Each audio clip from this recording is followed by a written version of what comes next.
I challenge you to let God's love flow through you so that you will be able to be kind, to be gentle, even with your folk. Amen. With your folk. With colored folk. With Negro. With Afro-Americans. You know, let me work. Be kind to each other.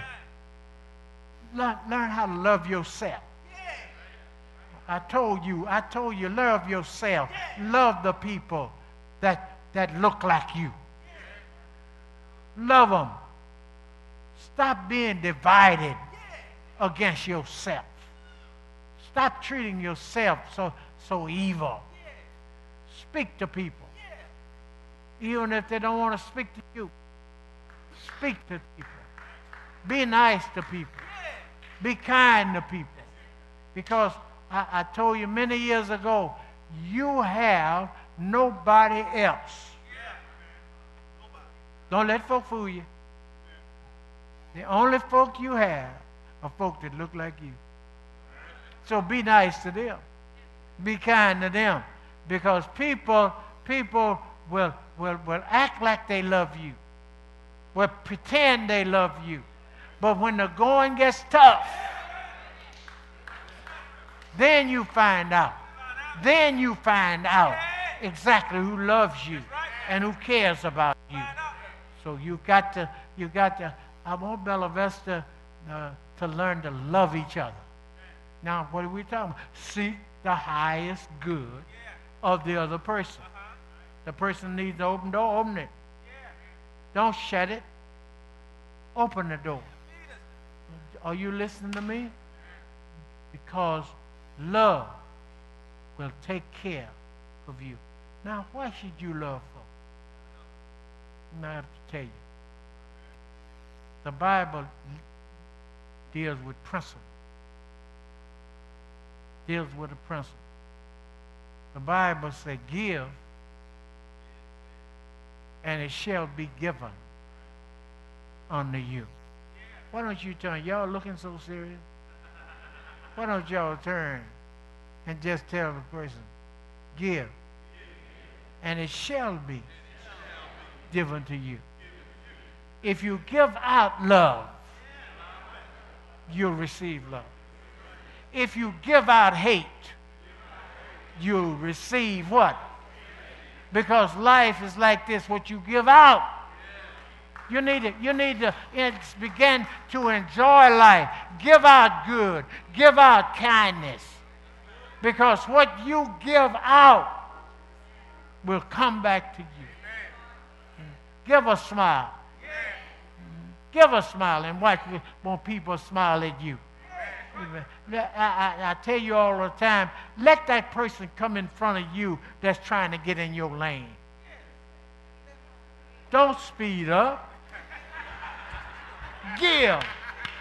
It's a principle. It's a principle, and all you have to do is watch the principle. If you give that person in front of you an opening, then when you need an opening, I want you to check it. I want you to look at it. I want you to see it for yourself, that when you need one, somebody from nowhere that didn't see you will give you one. But if you don't give, you won't get. You won't get one. So you need to learn how to give. Give to people.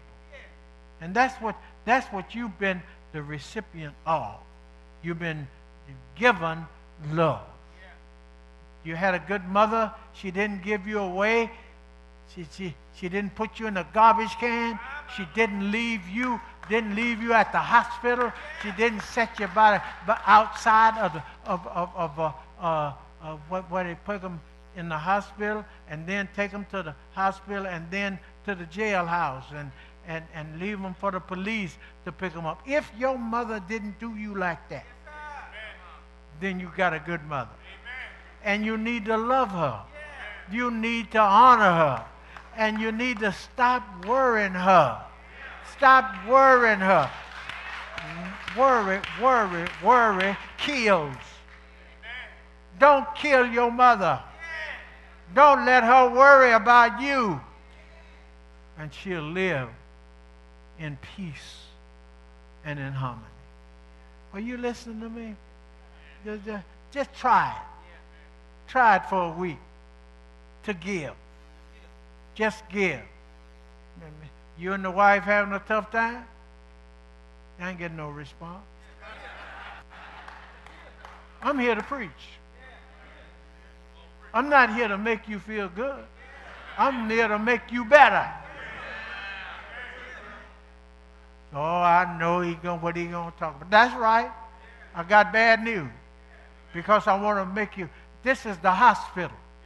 I'm the one that dispenses the medicine. I'm the one that gives you the medicine every Sunday. Are you listening to me? Now, a whole lot of folk will have the medicine and won't take it. Some of y'all got medicine in the cabinet now. It is so nasty that you won't take it. But I dare you to take your medicine. That doctor been through school, and he knows, and if he doesn't know exactly, now he doesn't know exactly. See, that's the reason why if one doesn't work, he'll give you another. But y'all don't hear me. Amen. If one won't work for Brother Sprill, they'll try something else until they hit it right so that you'll feel better. But you have to take it. You have to take the medicine.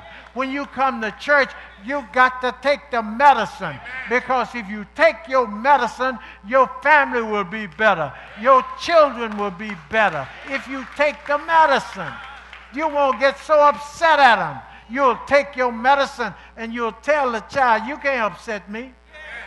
I know what you're trying to do, but you can't accept me.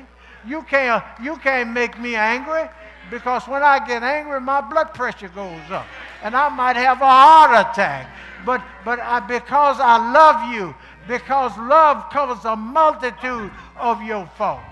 And so I know you're going through it, because if you live long enough, as most of us who are adults, and most of us in 50s, 60s, and 70s and on into our 80s, we know from past experience that you do not appreciate your parents when you're growing up.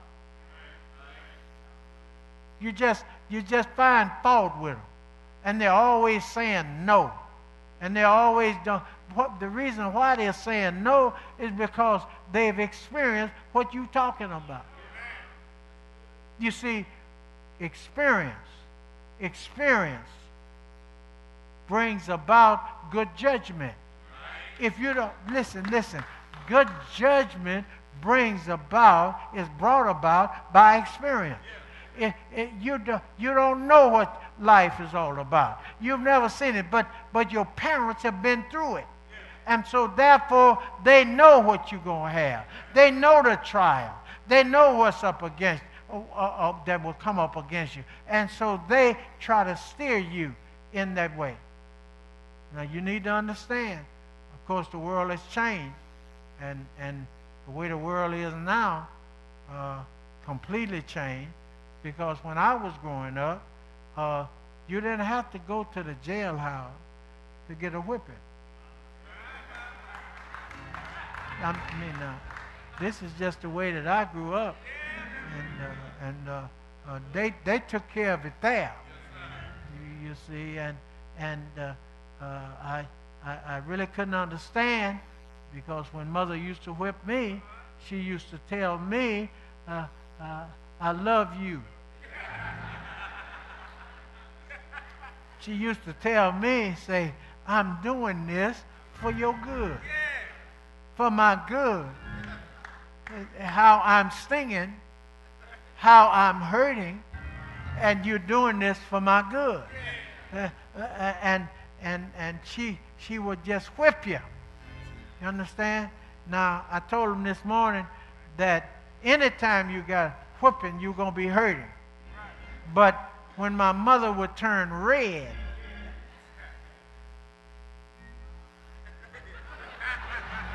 It was no longer a whipping. It was a killing. And you remember, she's doing it for my good. You understand? So you don't have that now. You don't have that now. So children talk back to their parents. Children don't want to mind because I'll get on the phone and call somebody on you. You see what I'm saying? That's nonsense. You see, you have broken the biblical principle. And so you got to understand, you got to chastise the child. So if you can't whip them, you ought to keep saying no. You ought to keep saying no, no, no. And don't allow them to have that phone. Take that phone away from them. You paying for it. Take that car away from them. You paying for it. Do they have any insurance without your pay? You paying, so then therefore take it away. Because life is not yes, yes, yes. Life is not yes, you can do this, yes. Life will give you more no's than yeses. You got to adjust yourself to the way that life is. Are you listening to me? Now let me close, and I'm just about finished. How you taking the medicine? How you taking the medicine? This is a hospital. We're trying to make you better. We're trying to make you love one another. It's easy to love a caring mother and a mother that loves you. She will always be honored, whether she's a dead or whether she's alive. She will always be honored. And this day is set aside for both living mothers and dead mothers, where you think about how good your mother